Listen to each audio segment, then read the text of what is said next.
Well, well, well, look who has snuck back in for a wildcard special. Let's get into it.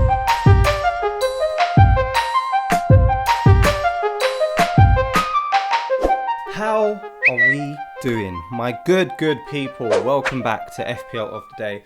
I am Jay London, and in this one, we're going to be looking at the ultimate wildcards. I'm going to say game week 7 and beyond because that's the week that we're recording this, but this will last you for the next few game weeks. Before we get into that, of course, I've been gone for a long time, and those of you that follow me on Twitter that know me personally will know that I'm having a baby. Yeah, going to be a father for the first time real soon. So I'm taking a break and taking a step back from doing FPL content for this season. But I did promise and I did say I would pop up every now and again just to make sure that the channel is staying active and I can catch up with you guys. So a little bit more live stuff at the end of the video. Right now, let's get down to the nitty gritty and start picking a wild card for the current season, for the current moment that we're in, for all of us that have transferred in Jackson, Sterling, Son before he went crazy against Arsenal, and now we forgive him and he's perfectly fine.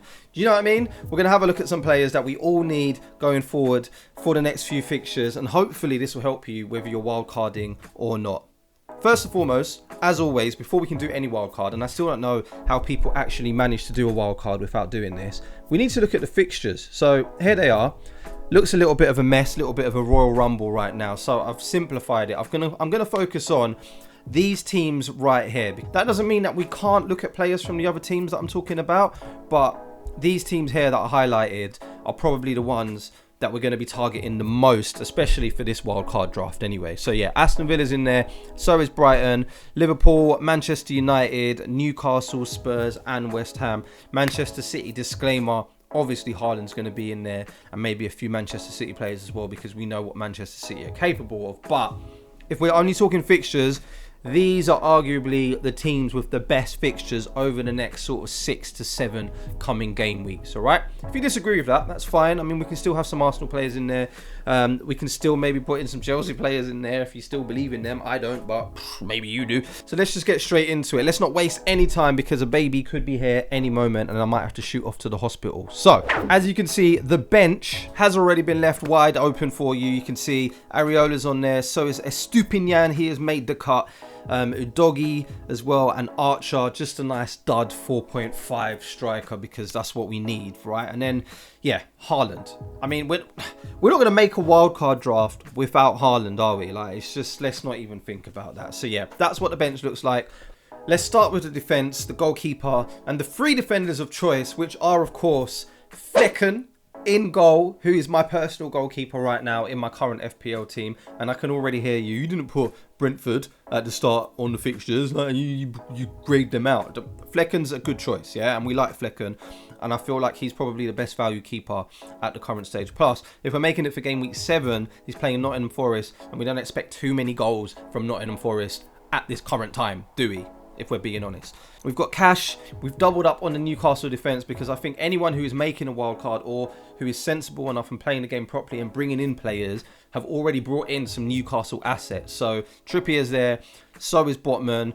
Why pick between one or the other when we can have both? If you've seen Newcastle's fixtures, you will know that this is one of the biggest teams that we need to be targeting. We need to get in on that Newcastle defence. I don't want to be keeping a clean sheet with Botman and then someone else got Trippier and then they get in like 18 points like they did last game week, yeah, or he's just racking up assists. Why not double up? 4.5 for Botman, nice and cheap. No one cares about Chilwell anymore. We don't want to deal with him, so Trippier makes the cut. Deal? Sounds good to me. Moving on to midfield, and we'll do this slowly, all right? First half looks like this. Bosh! Diaby's in there, and Bumo has managed to keep his place, and so is James Maddison. I can hear some of my fellow amigos right now, like Dale, really shocked at this Maddison pick, but truth is we can't afford Son, and you'll see why in a bit. So yeah, we need to get in on that Tottenham midfield. Their fixtures are nice. James Maddison makes the cut because yeah, Tottenham look good. Spurs look like they're attacking, they're scoring lots of goals. They looked wicked against Arsenal.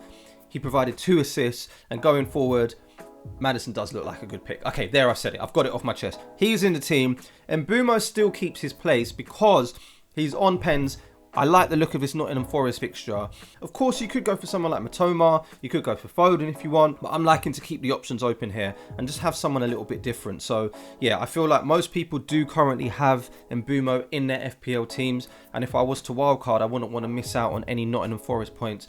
So he could be a player that we could swap out a little bit later on, maybe chuck in a Manchester United midfielder like a Fernandes or a Rashford or something like that, or if you want to go for Højlund later on down the line, who knows. And Diaby, who did absolute nothing last game week, but I can tell you that this man is going to be on fire for the next few game weeks. And man, look at Aston Villa's fixtures. Brighton this game week, then Wolves, West Ham, Luton, Nottingham Forest, Fulham.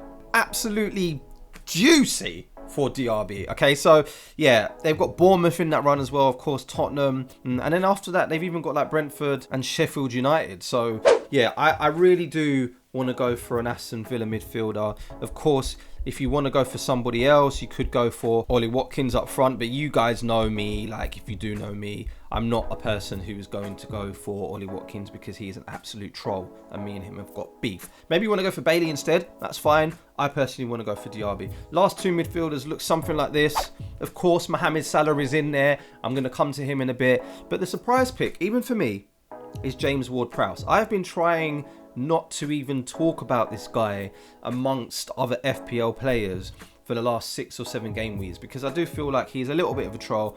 It's not going to last, but he might be the real deal. He's playing really, really well in this West Ham team. Obviously, he's on loads of set pieces.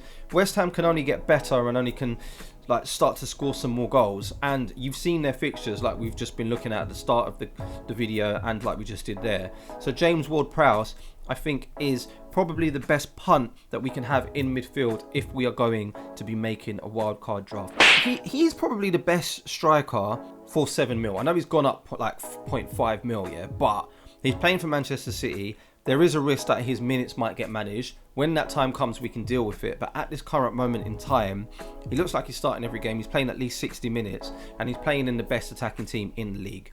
And he's 7 mil. Need we say any more? So yeah, he's in the team alongside Haaland. Bench looks nice. One of the things that I like about this is there's enough movement to like move stuff around if you feel like, oh, I need a Manchester United player, I need to bring in Rashford, I need to bring in Bruno, or I need to bring in Matoma or whatever. There's enough space to do that. I didn't even speak about Mo Salah because I just feel like if you're going to go for a wild card, most people are doing it because they want to attack these Liverpool fixtures. So let's just end on that. Liverpool have got Tottenham, which is going to be a pretty feisty game. I reckon it's going to be very similar to the Arsenal one. There's going to be quite a few goals in that.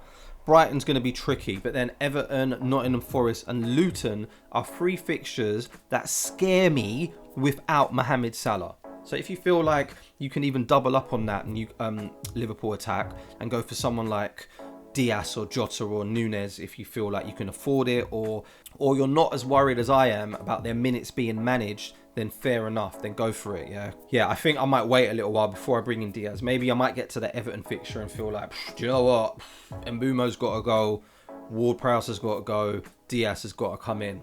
But yeah, there's enough flexibility to do that. I always feel like with a wild card as well, you should be banking enough players to be playing to not have to make any transfers for the next couple of game weeks. So you should be able to go 2 weeks without making a transfer. And then when we get to those like Everton fixtures, for example, I might have 2 free transfers and then I can start moving some stuff around if need be. That is what my current ultimate wildcard draft is looking like. I couldn't leave you guys hanging. I've seen so much stuff on Twitter. Loads of people are asking about wildcard drafts and things like that. So yep, I thought let me just pop up, make a quick one, pop out a baby, and then you won't see me for a little while. But I've got to try and keep the channel active and all of that stuff. So yeah, hope you're good. As always, you can follow me and keep up to date with everything at FPL of the Day on Twitter. I will keep you posted there with everything in life and what's going on. I might be gone for a little while again because next time you see me, I'm probably going to be a dad. So good luck. Hope you get some green arrows. Hope this helps.